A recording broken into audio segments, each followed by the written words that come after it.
All right, guys. World building week 2. Woohoo! The fun stuff. So we'll be talking about world building this week, and then we will have Mary Robinette here to do next week a lecture on short stories. And at some point, I will do the Q&A on world building. Either maybe next week is half of that lecture, depending on how much time Mary Robinette takes, or maybe the week after. So I will get to the questions that you guys asked last week, and we'll ask this week if there are things you're curious about.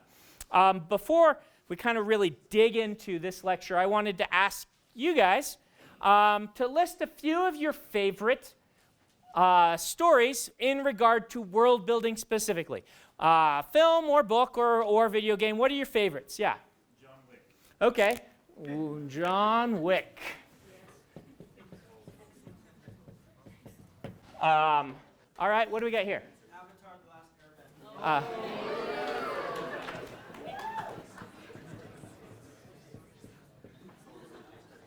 I think you were priced into saying that one, right? All right. Yeah, go ahead. Firefly? Great. Right, Firefly. Yeah, go ahead. You like The Expanse? All right, let's get one more. Sure, we'll go over on this side because I haven't. Dune. All right, great. Okay, that'll be relevant later. We're going to use those. But let me ask you guys a different question. You are presumably in this class specifically instead of the other creative writing classes, which you might also be taking, but you're here because of world building, right? That's what differentiates this class from the others being offered. This is the sci-fi and fantasy themed creative writing course at the university. So why do you want to learn to build worlds? Why are you building worlds? What is it to you? What does it mean to you to have world building in a story? It means the world to me. It means the world to you. Okay, great. Yeah, go ahead. I need a world that can implement cool designs I have in my head that aren't physically possible. Okay, all right. Let's write a few of these up. That's one that I noted.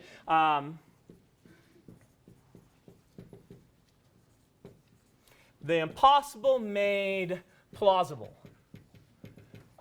is one of the purposes of world building, right? To take that impossibility and make it while you're able to suspend disbelief while you're in there. Go ahead. What's that? Theme. So you can play with theme. All right, like that. How does world building play with theme? Like if you're having, for example, a more serious story, you could have like a more serious or grungy setting. It could be like sort of cyberpunk or something. Okay. Like that, versus something a lot more fantastical. Could be like. Awesome. What else? What else do you guys got? Why do you like world building and stories? Why do you read world stories with lots of world building? My real life is boring. Okay. Okay. So can we say maybe sense of wonder and or exploration in regard to that?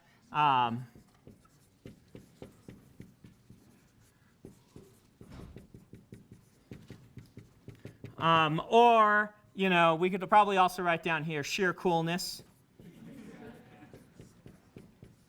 to encapsulate those things. What else? Go ahead.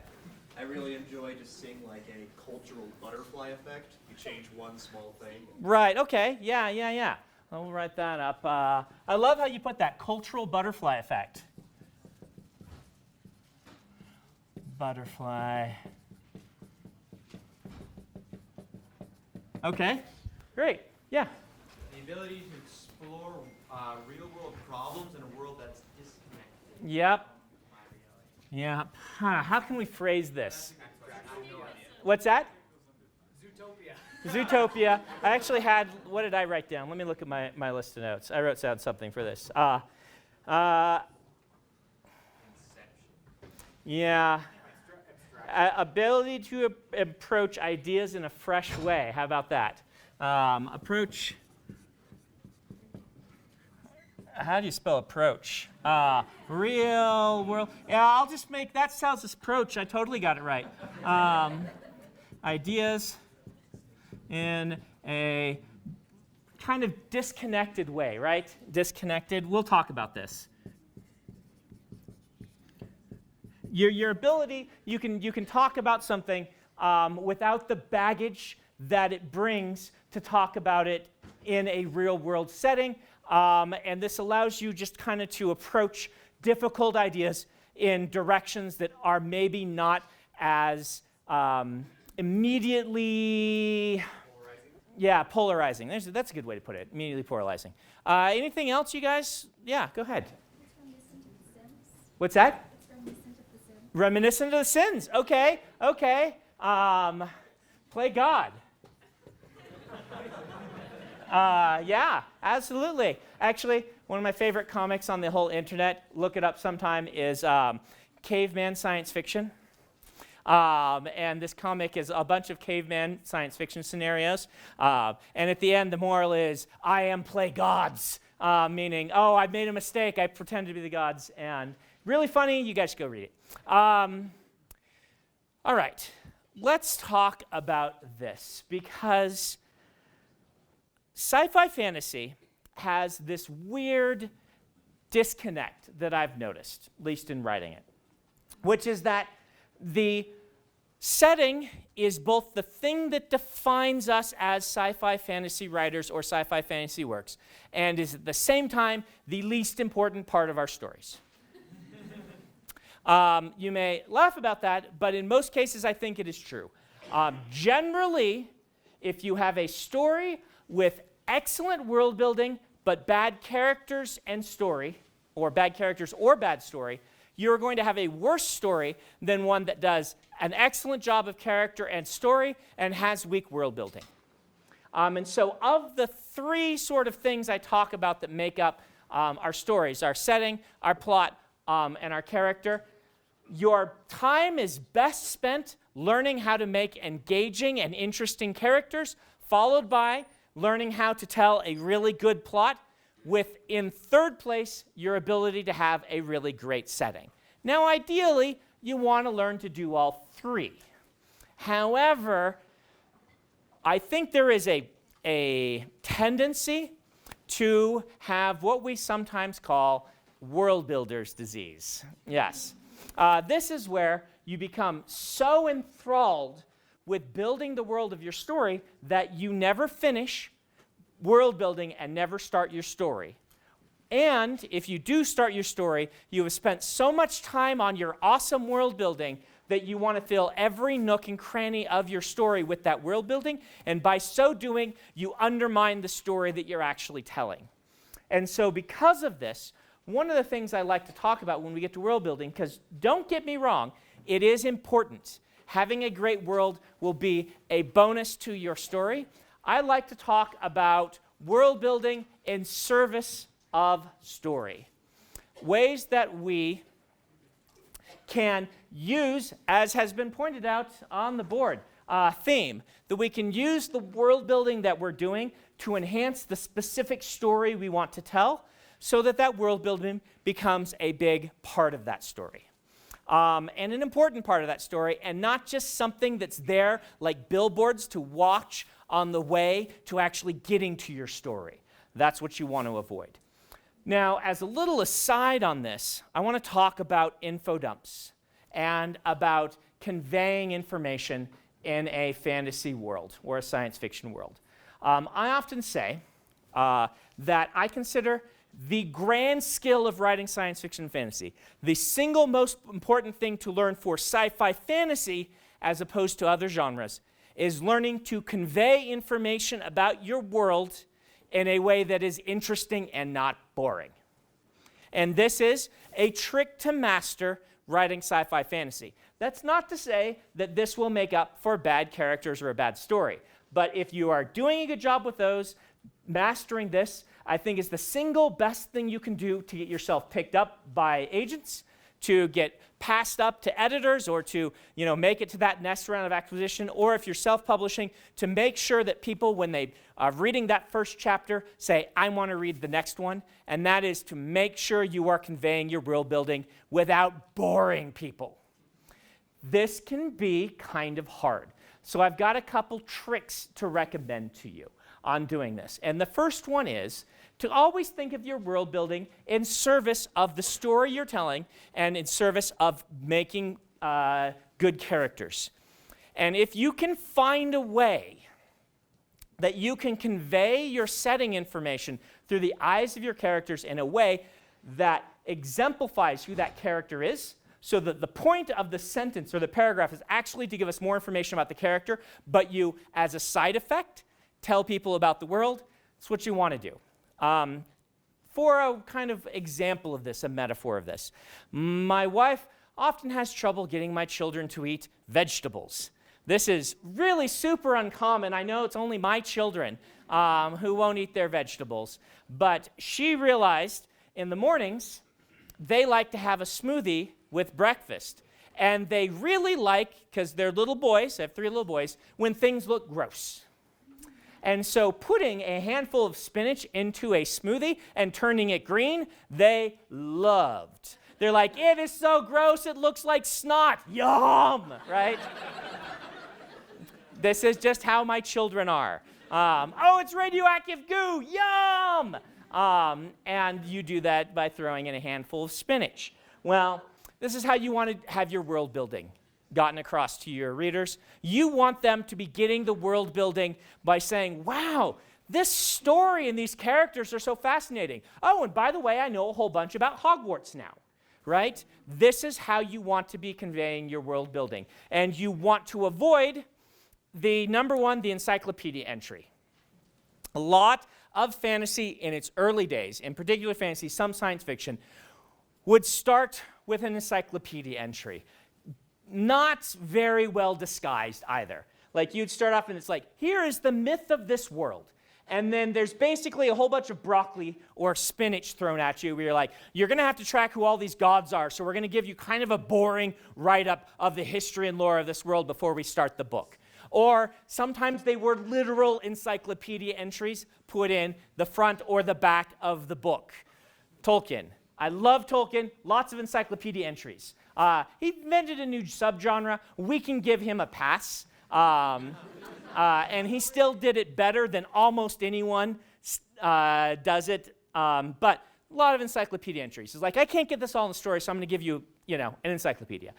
You want to avoid that. Now, you can do this in a couple of ways. One is to start trying to get more of it into dialogue. You run into troubles when you're doing this, however, for a reason we call maid and butler dialogue.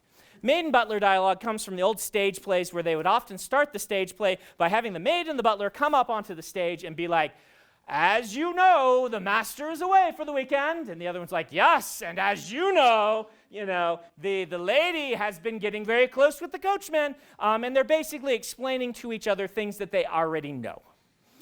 Avoid maid and butler dialogue. It reads really stilted and is kind of a problem. We'll talk about more if we go into dialogue later in the year, but the idea, stilted dialogue is often dialogue that feels like the character is not acting according to their own sincere motivations, but according to the author's motivations and getting out certain information and making the plot happen. So avoid maid and butler, moving things more to dialogue, but also giving us less than you think we need is generally a good example. One of the things I learned in my grad program, and it wasn't from one of the teachers, but perhaps the most valuable lesson I learned was from another student who taught me about something called the pyramid of abstraction. And he said, imagine your descriptions as a pyramid. The goal of your descriptions are to form kind of the base of a pyramid so that you ground a reader into a story so that when you start talking about things that are a little more high level or a little more abstract, or if you're going to go inside the character's head for a little bit and do what we call navel gazing, where the character is ruminating on, oh man, I have all these problems, let me list them off one at a time so that you, the reader, are aware that I'm aware that I have all these problems, right? Whenever you're doing things like this, that sort of stuff is pulling the reader out of the story because it's diversing the character, the reader, from the setting, and they become more and more aware of the author doing things. Like if you want to have a character ruminate on the nature of art in a story, then the more you do that, the more, ironically, it will pull the reader out and make them start thinking, this is the author giving me a lesson or a lecture instead of the character actually dealing with this. And my friend said, and I really believe this is true, the way that you offset that, because you want to have some of this stuff in stories, is you let the abstract be the tip on the pyramid that you earn by laying your groundwork with concrete language, so that the reader is very firmly set in your world in a real concrete place and time, that then when that character's walking along and starts having a discussion about the nature of art with someone next to them, you are still imagining them walking down the street in this place that you have painted very well, so that you don't have this problem of losing them off in the aether. And this works very well for world building as well, by being able to, you have this character say, well, magic works like this. You're already kind of going into this abstract. It's stuff the reader needs. It's that broccoli, that spinach, but you want to have grounded them first in the setting. And my friend did a really cool thing with me that helped me kind of understand what he meant by abstract versus concrete. And some of you who've watched these lectures before, have talked about this before, will understand that let's just say you've got at the bottom concrete and at the top abstract. Where would you put, if you were going to talk about love? If you're going to say, someone's experiences with love, where is that on the abstract concrete scale? What's that? Yeah, more on the abstract side, right? Love, right? Now, you can pull that down by making sure you're talking about what love means to this person and the actual emotions. Where would you put, if you say the character saw a dog? Where is that? Dog is way up here. Probably right underneath love, but maybe above it. Because everyone in this room, when you say dog, how many of you imagine the same dog? Almost none of you. How many of you imagine love and are on the same page? My friend's argument, I put it right underneath. His argument was dog is above love in abstractness. More of us, if you just say love, are going to have experienced a similar thing to one another than if you just say a dog, because the picture that pops in your head is going to be completely abstract from, it's going to be completely different from everyone else. Now, if you say it was a mangy little white dog with one leg that was whimpering on the side of the street in a puddle, flaked with mud from the passing carriage, then you're all imagining a very similar dog, right? And so that pulls dog down into the concrete. Now, there's a lesson to be learned here, however. Down is not always better. We talk about in writing this phrase called show, don't tell, right? And it's become a mantra. It's this thing, it's like, anytime anything's wrong in a story, people will be like, well, you didn't show enough. You told too much. And they're often right. But show versus tell is not something to hold up as like the absolute gold standard, because almost always showing more and pulling down on the pyramid abstraction requires what? More words. And so the more words you spend, the more concrete you can generally make things. Now, if you understand this model well, what you're going to do is you're going to learn how to use those more words to pull yourself down rather than just using words that are meaningless. And you will find, if you actually look at your writing, you will be using a lot of meaningless words. You'll be doing a couple of things. I do this a lot in my first drafts. You will be doing what we call a tell, then show. This is where your paragraph starts with like a line kind of explaining that, he was a really nervous person. And then your next line is, he sat at the table tapping his pen against it and moving his foot like this. That is what we call a tell, then show. The show is enough. You don't need to have a thesis sentence in your paragraph telling us what you're going to then show us, but we do it a lot because as writers, we're trying to organize our thoughts, and then we go on to the show. You will find these all the time still in published books where the author didn't catch that one and delete it out, you want to learn to delete those out. I have a lot of a word that comes up that is very controversial in this is the word suddenly or abruptly. A lot of writers will say, just don't use that, just make it abrupt or sudden, the thing that's happening. I still tend to prefer using the suddenly because it becomes a marker very well to the reader. But this is why we say get rid of the passive voice. Get rid of too many adverbs. Get rid of too many descriptors that don't actually pull you down on the pyramid of abstraction. And you'll find you're doing this a lot. You're using a lot of veries. You know, he was very mad instead of saying he was irate.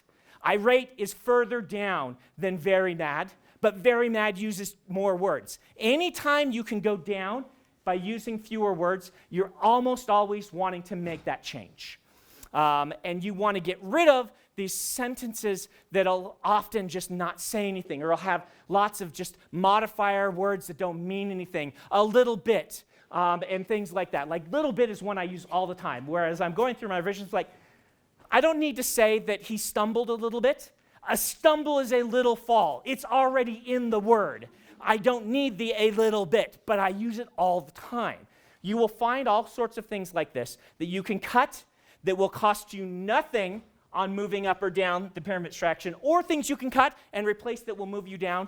Learn to do these things to start really grounding your reader in a world that feels very real. Dan Wells, good friend of mine, has advice that if you want the reader to believe you about the big things, that there's this big problem in the political system, you often describe one small thing very concretely that impacts the characters in a way that'll make you really understand this. Saying that, you know, the cantina is a place of a hive of scum and villainy is nowhere near as useful as having two random people decide to bully Luke and almost, you know, get him killed until a hand has to get cut off, right?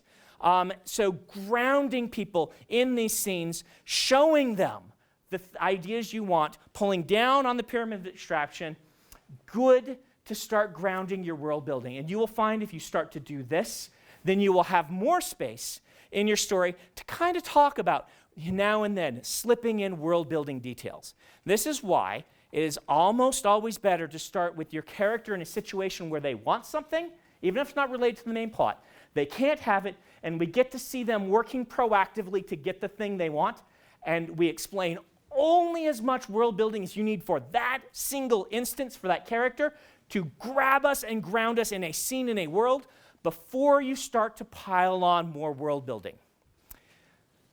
These things work differently for different stories. I intentionally, in Mistborn, if you haven't read this book, it starts off kind of working to ground you in the world, but the first time that the main character uses the magic, I cut, and you don't see that scene. This is Kelsier attacking the manor house in the early chapters. Do not show it because there's a whole ton of world building I'd have to drop on you to explain the magic, and it works so much better if I hold that off until you are more grounded in the actual setting and characters, and then you get it. Way of Kings, I throw it all at you in the prologue, the second prologue, right? The one I actually called prologue of the three, I throw it all right at you. Why did I do this? Well, understanding I had already an established audience who already was looking forward to reading about an interesting magic system, knowing I only had to explain one of the many types of magic I was putting into the story, and knowing that this story needed to start off with something dynamic that promised where one of the character arcs was going to go later on, I made the decision in that case instead to lead with a character using the magic. But that increases my learning curve, and that increases the likelihood that someone is going to put the book down and get bored early on. And if you go read reviews of Way of Kings, people who give it low stars often put it down early because the learning curve was so steep. And I wasn't then able to hook them into the characters as quickly because I was spending so much more time on lore and world. That was a risk I was willing to take for that specific story, but it also has a cost to it. So, Learn to make things more concrete. Learn to deliver your world building through the eyes of the characters. Robert Jordan was a genius at this. When a character walks in the room and says there's a cup of water sitting on the table, the way they describe that cup of water will tell you a ton about their culture and their history and who they are. When you can describe a cup of water in a way that gives you more world building about a person's culture than most people's 3-paragraph long encyclopedia entries, then you are mastering the grand skill of writing science fiction and fantasy. All right? Questions about these ideas? Yes? So in Warbreaker, where you did something similar to the fact where you show magic right away in that Yep. book, I guess. So would you say the takeaway for that is if the excitement matches the level of the explanation you're doing, you can pull it off? Oh yeah, it's much easier. Like if you are able to explain, oftentimes in a fantasy book, it is good to lead with the magic, I would say. If you can do it through the eyes of a character who is achieving a goal and what they are doing is intrinsic to the magic, some of the best ways to start fantasy books is indeed in that way. And so here is a problem in the magic. Or some obstacle I need to overcome. Here is me using the magic in a simple, easy to understand way that evokes an entire world that's more. Like you can use that small instance of a description of one part of the magic to indicate there's a much larger world to explore, but let's make sure you master this one thing first. That can be a really great way to start a fantasy story. But again, try to keep it grounded in the character's motivations. And a lot of times what's working is character motivation, here's a line of world building. Character motivation, concrete description, here's a line of world building.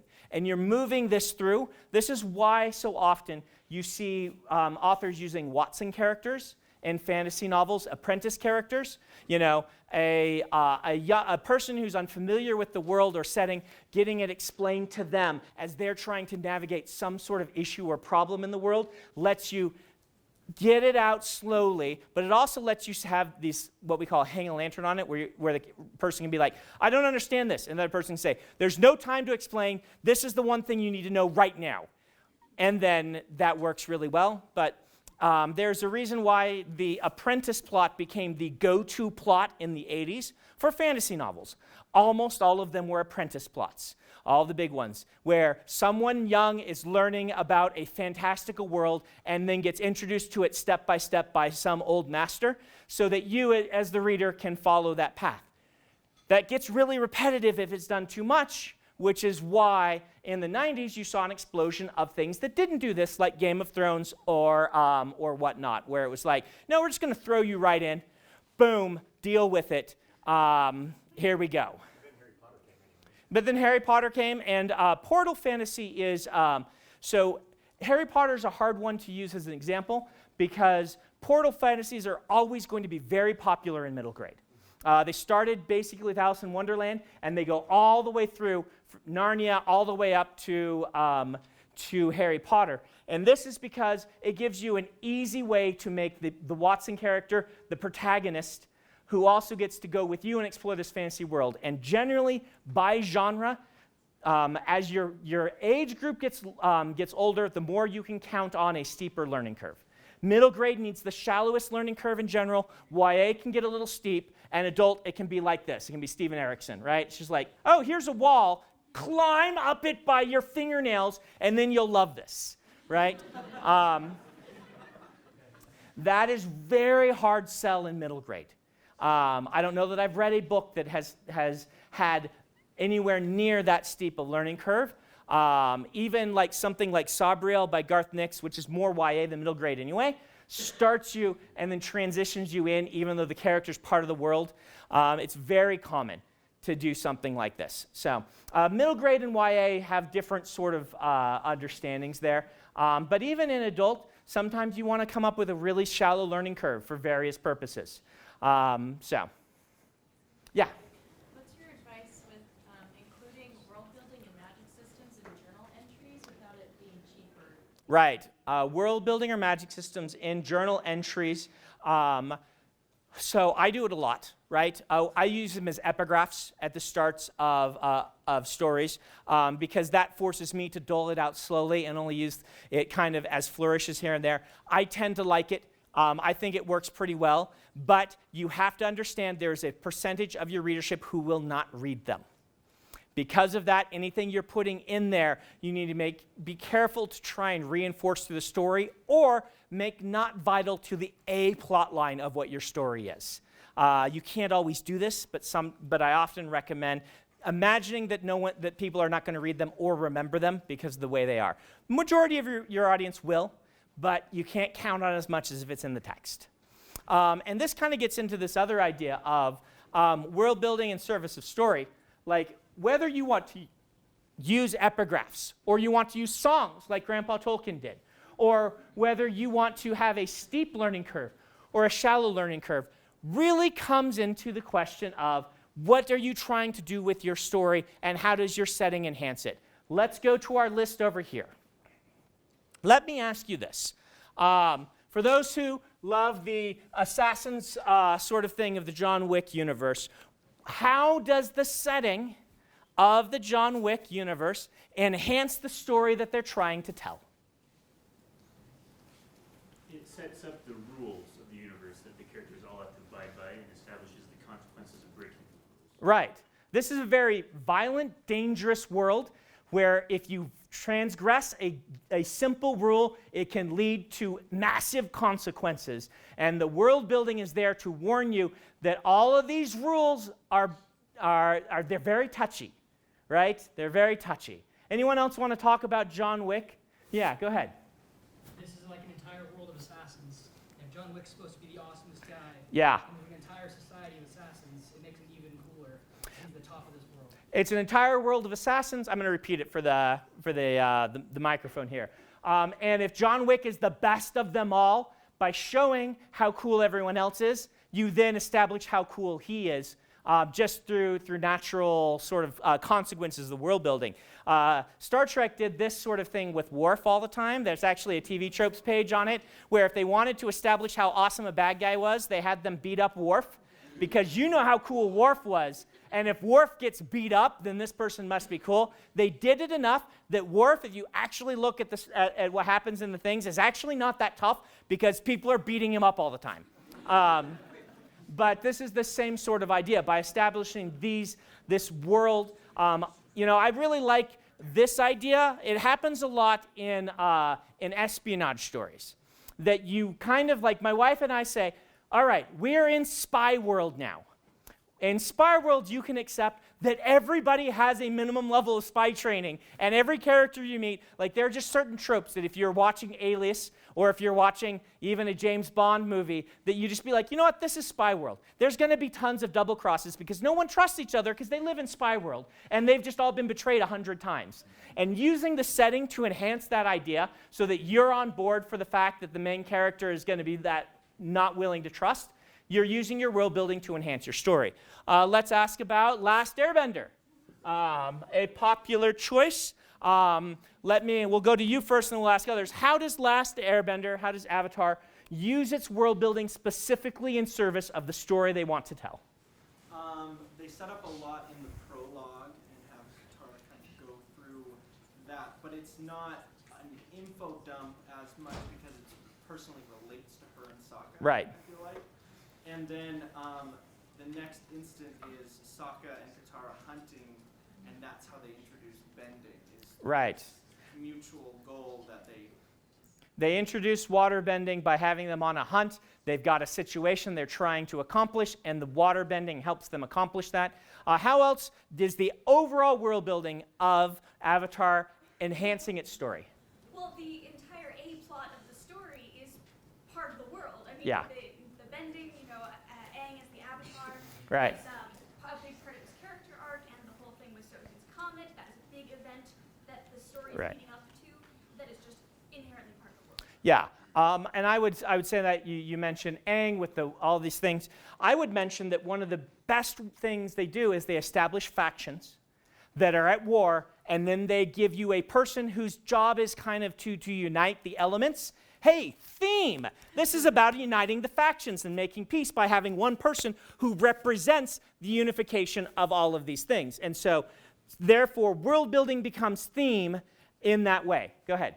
It gives an excuse for why that fate of the universe is in a 12-year-old's hands. Yes, excuse for why the fate of the universe is in a 12-year-old's hands, and a very silly 12-year-old as well.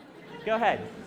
They show us all of these amazing powers, like the phenomenal, like literal earth-bending abilities of this magic system, and then they put it on that 12-year-old kid to save the world, and a huge part of his character and the plot is him learning to deal with the fact that he all of these phenomenal powers that he has to learn and overcome, and so it becomes the world building, but it adds so much to his personal character Right. and the burdens he has to. I would say you nailed it right there. The fact that there are all these 4 factions and all of them are so powerful, and then putting all of these wishes, these desires, this responsibility on Aang. It's a story about him accepting his responsibility, and the world building enhances that by showing how tough it is to master all the different magics, which is a metaphor for him learning to master all of the responsibilities that have been placed on him.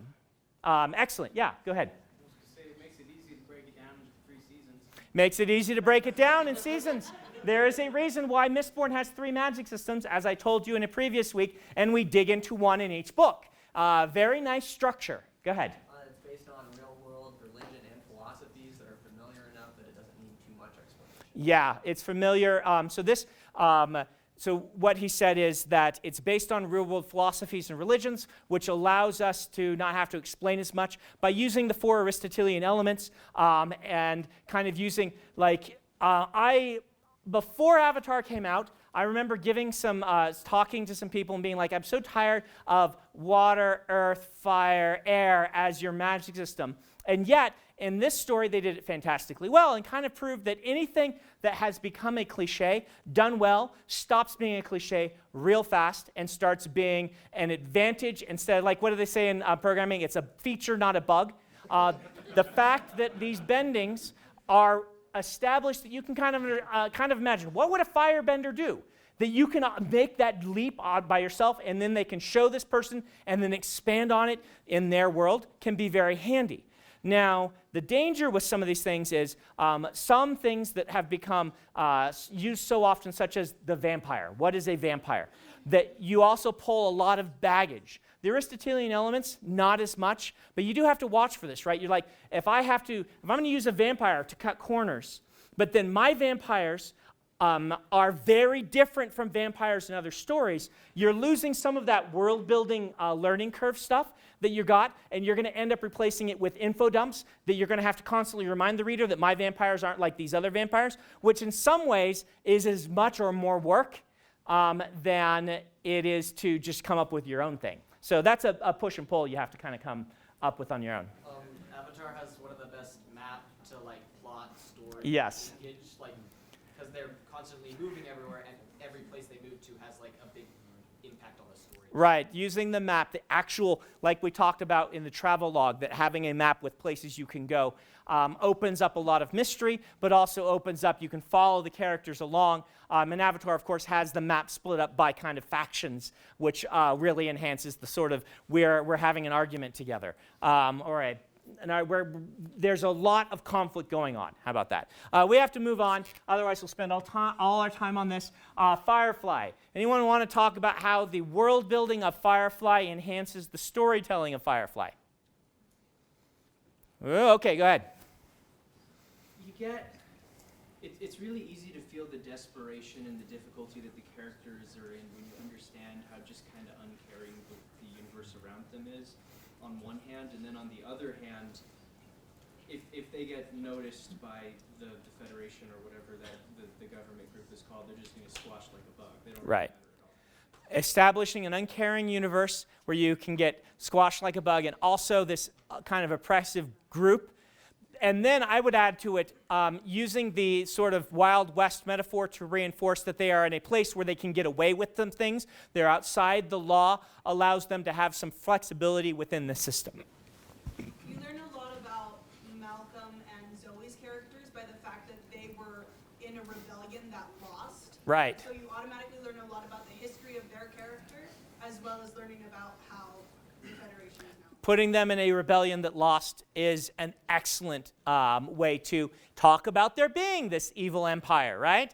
To talk about, their characterization is that I fought, I lost, I've stopped caring. No, I really haven't, but I pretend I have. Like, that gives excellent world building that relates to the story. Absolutely. Go ahead. I think the introduction of the Reavers Mhm. was extremely well done because it wasn't, I mean, it was like they were meeting the Reavers, and then she says something like super scary, which tells you Right. just how bad it is, and you're also in a super tense situation, which sets up for pretty much everything else that Yeah. comes later.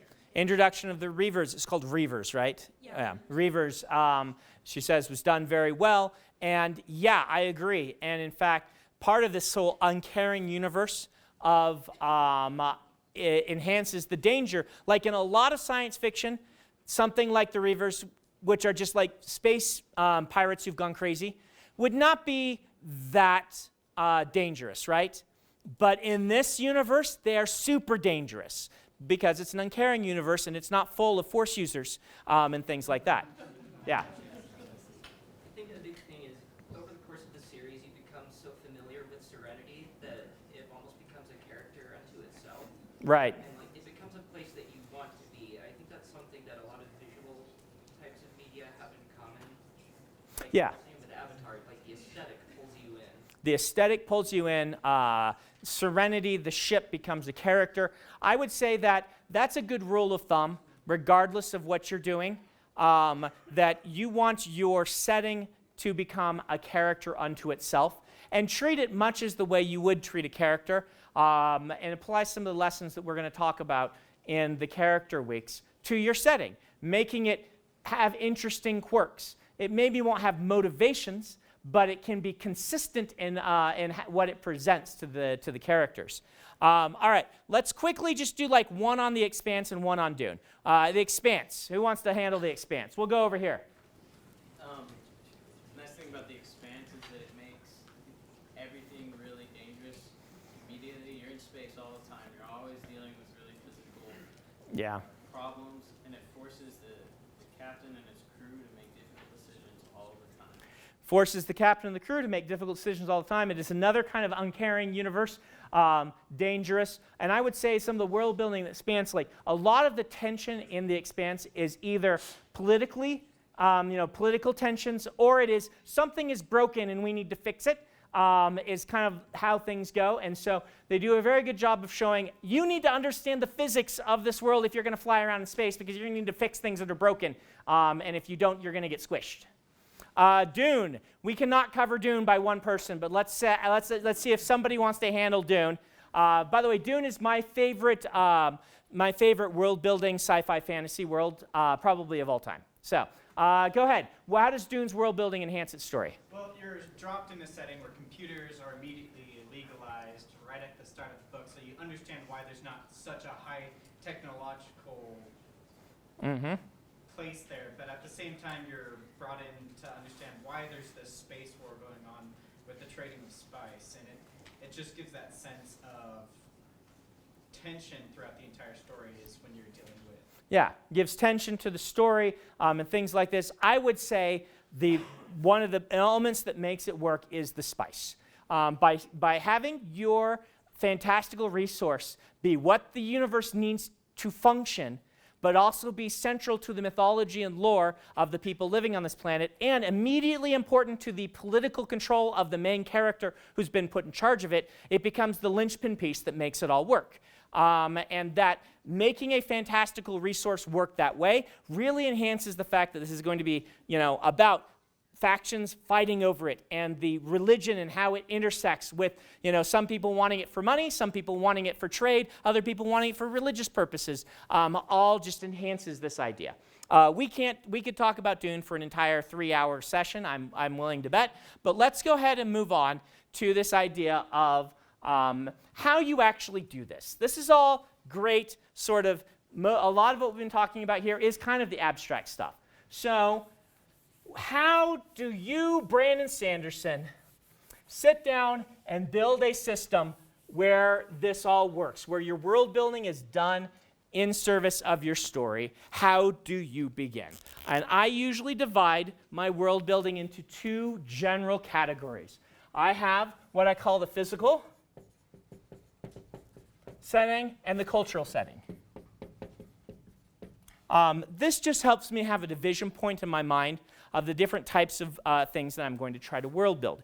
Now, physical setting, for me, is all the stuff that would exist whether or not there were sentient beings on the planet doing things, right? If you remove them all from the planet, this stuff would all exist. So this is things like the weather patterns, right? Or, you know, the tectonic activity. Why don't you start throwing some more at me, and we'll put them up on here. What else could you do for physical world building? Okay, the map, yeah. What else? Flora and fauna. Okay, what else? Magic. I think you could say that a lot of the magic would exist without, this is the physics, the cosmology universe. What else we got? Color of the sky. Yeah. The kind of the visuals, right? Yeah. What's that? The cosmology, right? Yep. Climate and terrain and climate. Are you guys going to make me spell climate? L-I-M-A-T-E? Yeah. What kind of people the people are? Yeah, races. We'll go ahead and stop there. We could go on for a little bit longer, but this one starts to get, you run through them pretty quickly, what these things would be. Let's go over to cultural setting. Let's start talking about all the different things you can world build with cultural setting. Start throwing them at me. Religion. Government. Yep, economics. Gender roles. Borders. Fashion. Food lore. History, which is too big, but there's lots of things underneath it. Rites of passage. That's actually R-I-T-E-S, of passage. Hierarchy. Oh, that's another one that's hard to spell. Social ladders. That's one of the words that my computer has automatically, because I type it wrong every time, to just change for me and autocorrect. You know what else I can't spell? I can't spell villain. I always put the I in the wrong place. What else do we say? Accents, yeah. Languages. Taboos. /mores.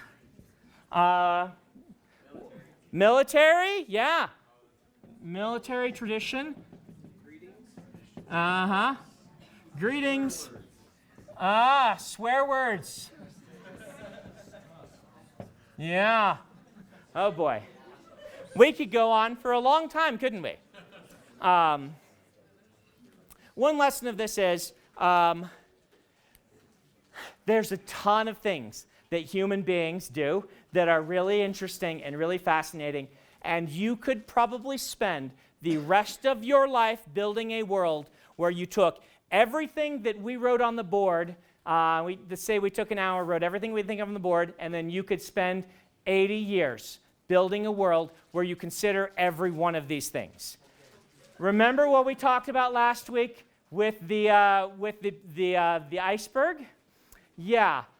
If you realistically want to have a career in sci-fi fantasy, you are going to need to be able to produce, I would say, a book every 2 years at minimum, right? Now, it depends on your subgenre and depends on how popular your first book is. If your first book's pretty popular, that moves to once every 10 years. No names mentioned. But if you want to have a career in this, you need to assume that you're going to, once you go full-time on it, want to be able to produce a book a year, all right?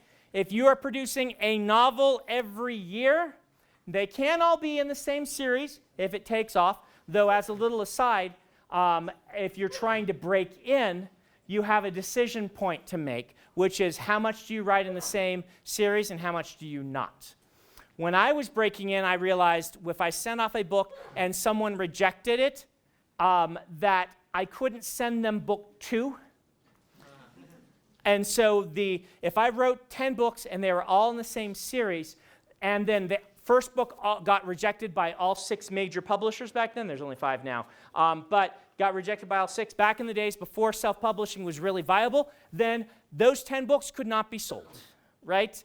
Until maybe later if I broke in. So that is why, of the novels I wrote before I broke in, there were 13 of them, only one of them was a sequel. And it was a sequel to my first book, where this will happen with your first book sometimes. You just get halfway done with what you want to do and you realize it's too long and you're like, all right, this is the end. And then you just write the other half. That happens a lot when you're a newer writer, because you don't know how to estimate how long a story will take you. But basically I wrote 12, 11 if you count some of the things I did, separate different things when I was trying to break in. That served me very well, because I was able to always have a bunch of things on submission. Now, there's somebody who did it a very different way from me, and that's Naomi Novik, who broke out around the same time I did. She had already written several books in her Temeraire, His Majesty's Dragon series. And it turns out that the first one was really good, and it got picked up. And then she was able to say to them, yeah, I've got 2 or 3, I don't remember how many more she had done, but she's like, I got 2 more done. And they're like, wow. And this is the first instance of me seeing what eventually became a very strong strategy for self-publishing. And that was, they published 1 a month for 3 months. It was May, June, July, I think, something like that. First one came out, boom. Second one came out, third one came out. Stephen King quote on the first, Anne McCaffrey quote on the second, Terry Brooks quote on the third, I think. And they did them straight to paperback, which earns a lot less money, but generally is easier to get someone to try out a new author. And they flooded the bookstores with these, and everyone was reading them, and they were fantastic. And it just basically gave a huge jump start to her entire career. And then the next one started coming out in hardcover, and all of a sudden, it was like overnight, Naomi was one of the best-selling authors in the genre, selling what other people had taken 10 years to build up to because of how well they had done that sort of marketing blitz at the beginning.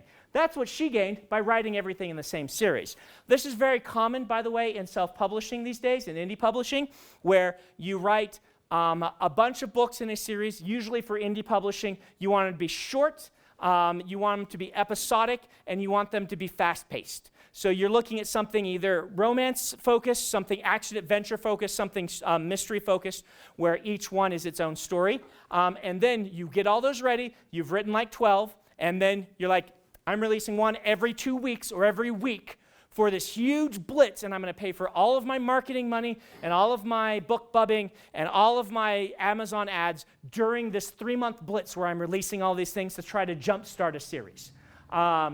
I have never done this, so you would have to ask some indie authors who have how it's worked for them, but I have seen it be very successful with various people. Regardless, you're going to have this decision point of, do you write all in the same world or not? There is a halfway point, and this is where they're all in the same world but different characters. They're like the fake sequels to each other, kind of like Anne McCaffrey did. You see this a lot in romance, where it's like, here is a cast of characters, and here's the first one's romance, and the next one you're going to get this character's romance, and then this character's romance, and you could theoretically rejigger it so you could sell any of those first if you needed to, depending on how you write it. Regardless, that was a little aside. If you're going to want to do this, you're going to have to get good at world building effectively, which generally is a synonym for quickly, but not necessarily. This means you're not going to do all of this for every book.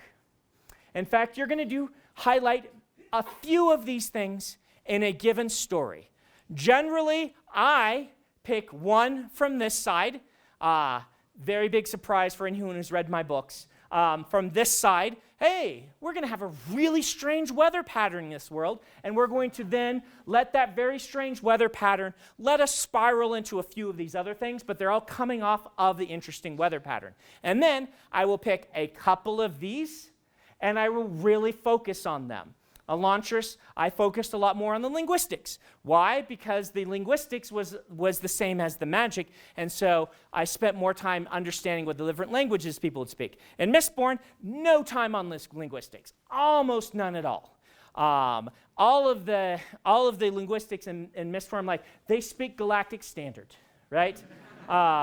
They all speak the same language. There's been an emperor in charge for 1,000 years. I'm not going to worry about the history. I'm not going to worry about the linguistics because we're focused on the now, and I'm going to spend my time on the political situation right now and also have a more complex magic system with all of those sort of, imagine you like have world building points. Like if you guys play like Warhammer or whatever, and they're like, you have 100 points to build your army. You have 100 points to build your setting. And after you get above that threshold, you start to lose your audience because you're stuffing too much in there. And the number of points you get is depending on your subgenre that you're writing. Epic fantasy, more points. Urban fantasy, far fewer points. So you want to then target those points on the things that are going to enhance your story in a way that's going to be interesting, exciting for the reader, but not feel like you're leaving stuff out, just feel like you're focusing really well. So this is kind of Sanderson's third law talked about in this way. Let's just do a little experiment here. I'm going to write up 4 general genres of story. You have an action-adventure. You have a mystery. You have a romance. And give me one more. Horror. You've got a horror. All right. So let's pick one of these on this side, and let's come up with a different take on it for each of these 4 things to build a setting that would enhance our story. So raise your hand. Somebody will have you pick one of these things we've written up here. Go ahead. Anyone want to pick one? Go ahead. Climate, super cold everywhere. Okay, climate. The climate's going to be different for each one. We're just going to deal with the climate. So let's say you wanted to build a climate that was going to work really interestingly to enhance your action-adventure story. How would you do that? Everything's on fire. I like that.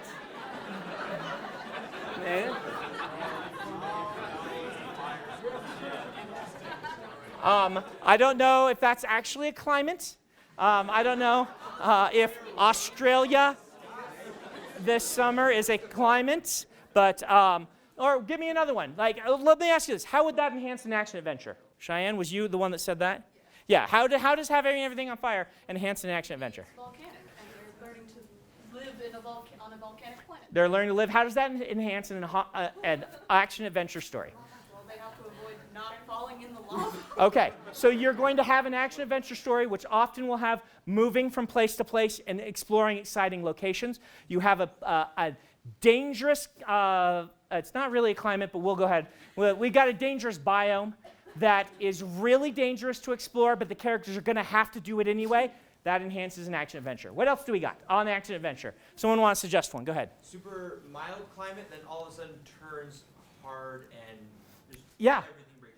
Out of nowhere, the climate goes crazy. In fact, I think there are action adventure movies based around the idea of suddenly climate change hits us tomorrow, and now we have an action adventure story. You can see that they've done that, though. Sudden change in status quo is fantastic for an action adventure story. This is basically how you kick off an action adventure story, is a sudden change in status quo. Whether that change in status quo is climate change happened tomorrow for some reason, or it's your father was investigating the lost Ark of the Covenant and he's missing, right? Sudden change in status quo kicks off an action adventure is a great way to start. Yeah, go ahead. Regular fog banks reducing visibility to 3 feet. Regular fog banks reducing visibility to 3 feet. How does this enhance an action adventure story? Enemies are all around you and you have no idea. Enemies are all around you, have no idea. Great. All right, let's move on to a mystery. Let's shall we use climate? Do you guys want to move to a different one? Different one? All right, pick something. Oh, wait, well, we'll do these ones in this. Fashion, we'll go ahead and do one of these. Why not? Someone said fashion. So we're going to talk about how fashion can enhance a mystery story. How could you do some world building with your fashion in a way that will make your mystery more interesting? Many pockets. Many pockets, all right. Hey, someone said masks over here. A society that wears masks is going to be great for a mystery because it will enhance the theme of your story, which is who is it, who done it. They all wear masks. Go ahead. People change every single 20 minutes of the day. They change every 20 minutes. Maybe a little extreme, but Maybe everybody changes for each meal. How would that enhance a mystery? Well, you say you have a detective. He has no idea. He knows what someone looks like, but they're constantly changing to it. Oh, you mean change their features as well? Oh, no, just their fashion. Okay. You only see someone from the back wearing Okay. Yeah. All right. Go ahead. Or if they're living in a world that destroys their clothes just from living around, so they're constantly having to go put on another pair of clothes because the atmosphere is disintegrating. Atmosphere is disintegrating your clothes. Are you sure that's not for the romance?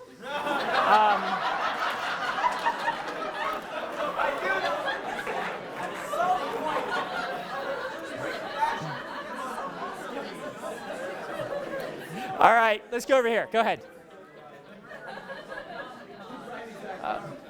Oh, cool. Look, listen to this. This is a great idea. Let's quiet down. Cool idea.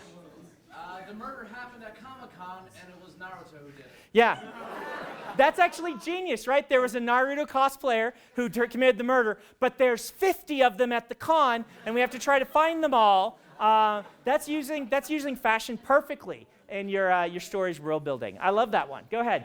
Everyone's wearing the same clothes, or the person's hidden like camouflage. Okay, yeah, you've got a society where people look very similar to one another. You could even go a step further and say this is a society of clones. Everybody looks the same. But now you have to figure out which one of these killed someone, if there's specific motivation to one of the clones. Yeah, go ahead. Did you have one? Yeah. Yeah, maybe everybody or different families have like different embroidery or something they put on their clothes. I like that the you kilts. can- Oh, yeah. You can like trace where some article of clothing is from and maybe you traded them. Right. So what she's saying is there's maybe special embroidery that certain families have, or things like the tartan. Is it called tartan? Yeah. Yes, and things like this. Like you could imagine a detective who is a fashion expert and solves crimes based on the fashion, right? Which there's got to be someone who's done this, but I don't know. I'm sure. What's that? Legally Blonde. That's Legally Blonde is actually it's actually a really great mystery.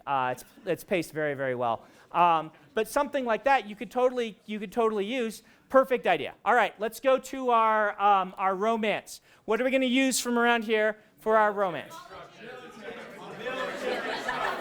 All right. We'll go with military structure.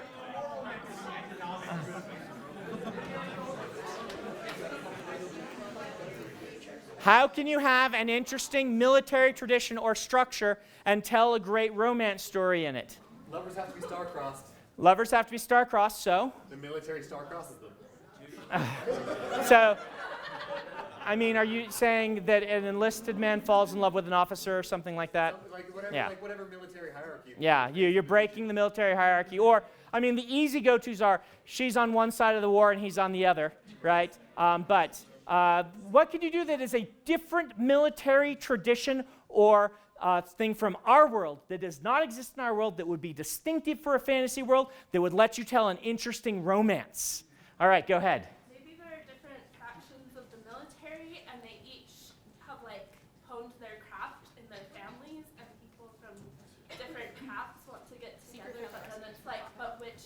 Right. It's What culture would you stay in? Would you stay in right. the assassins? Would you stay in like The assassins are a certain hierarchy in the military, and they all intermarry, but suddenly an assassin falls in love with, a dragon rider, right? Okay, let's go back here. I haven't had anyone back there. Go ahead.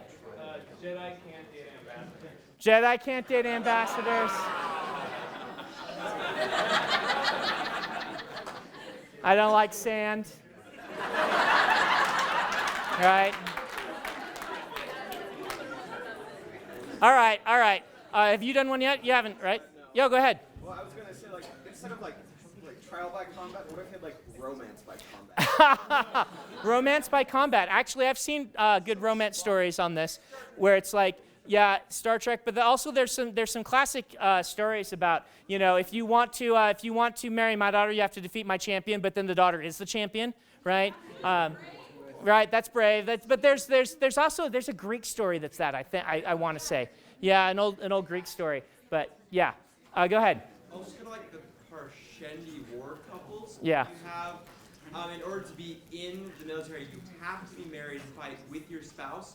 But It's a BYU freshman and he can't find his wife. That's actually a really great idea for a story.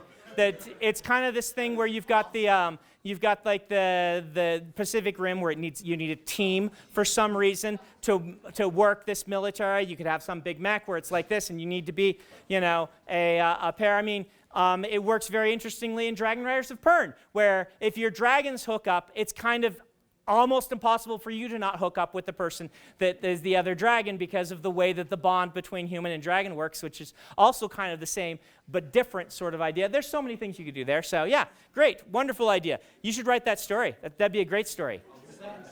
Yes. All right, let's do a horror. Who wants to pick the horror one? Economics. I love it. All right. Oh, someone's really excited. The coronavirus destroys China, and so the economy is in chaos. Okay. The coronavirus, it destroys China, so the economy's in chaos. How else could you use economy to enhance a horror story? We're going to go in the back over here.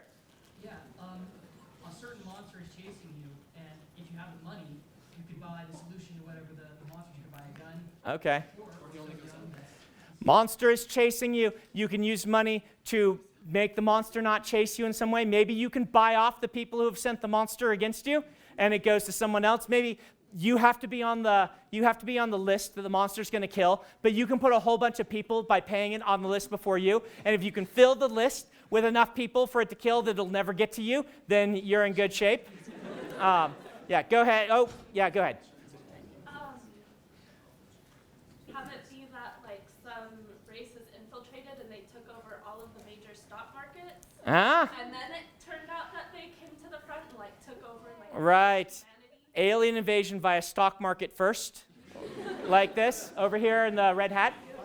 Adam Smith's invisible hand that controls the economy actually is a real. Oh, man. Gold star. Okay. People who haven't done one yet. Go ahead. Kind of like in the monkey's paw, there was like an economic pressure that made them make terrible decisions. Yeah, monkey's paw. Economic pressure making people make terrible decisions is a mainstay of horror. Yeah, go ahead, back here. It's April 16th, the day after tax day, and you wake up and they're not done. Yeah, okay. Isaac's got one. Isaac, what you got? So, it's a world where people have horrible, debilitating nightmares, but you can get out of it if you get into a higher tax bracket. That's a little more dystopian than it is horror, but yeah, okay. All right, we'll do a couple more. Go ahead. Everyone's a contract killer. Everyone's a contract killer. Hey, way to bring it back around to John Wick. Yeah. Yeah, I mean, The Purge is basically an economic or political social hierarchy-driven horror series, and that kind of plays along those sorts of same ideas. Go ahead.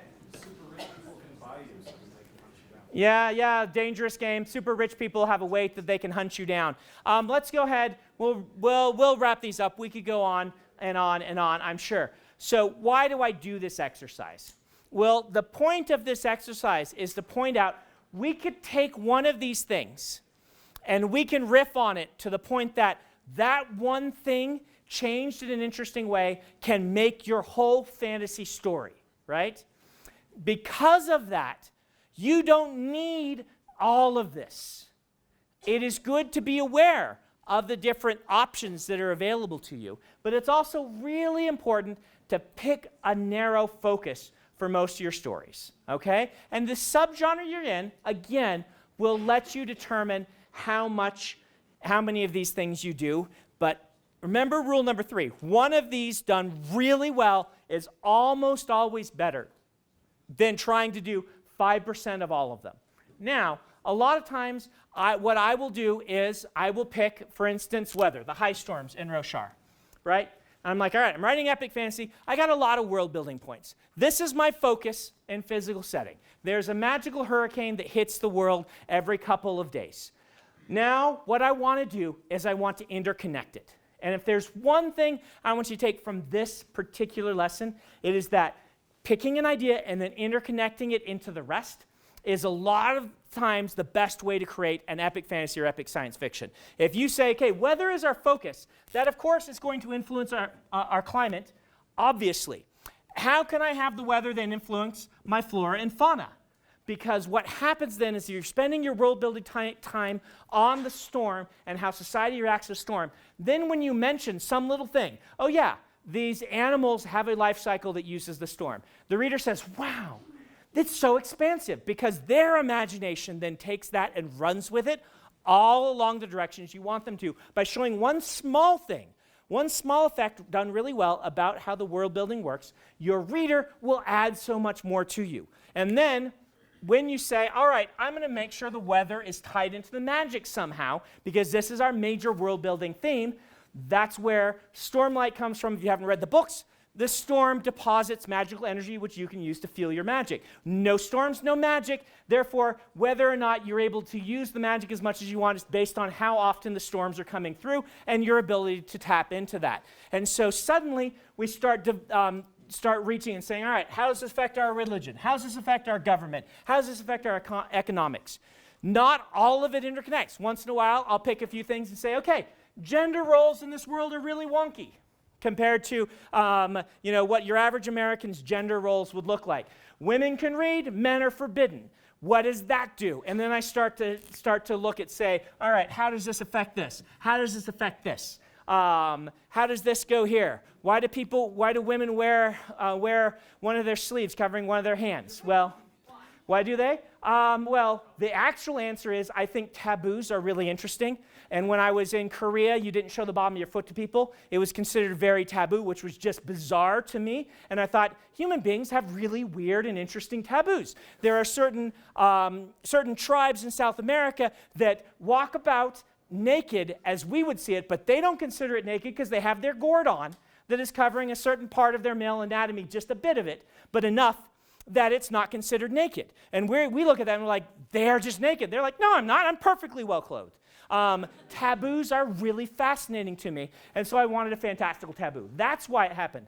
Now, my explanation in World was that there was a really influential piece of writing a long time ago where a philosopher said, well, all the true feminine arts are one-handed, and refined women can paint and do music and do art and all of these things, but all masculine skills require two hands, and they're like smashing swords against each other and things like that. And so refined society began to take this less as one philosopher's random thing that she came up with, which is actually not all that accurate, and then started imposing social mores to reinforce behavior as what happens. And then shard blades and shard plate got abandoned in large numbers, and when you're in shard plate, it doesn't matter if you're male or female, because if a man has an average strength of 9 and a woman has an average strength of 7 and a shard plate adds 50, then it doesn't really matter anymore who's in that shard plate in relative strength. And so certain factions started using this as the social structure as an excuse to keep women and basically eliminate 50% of the competition for their shard plate.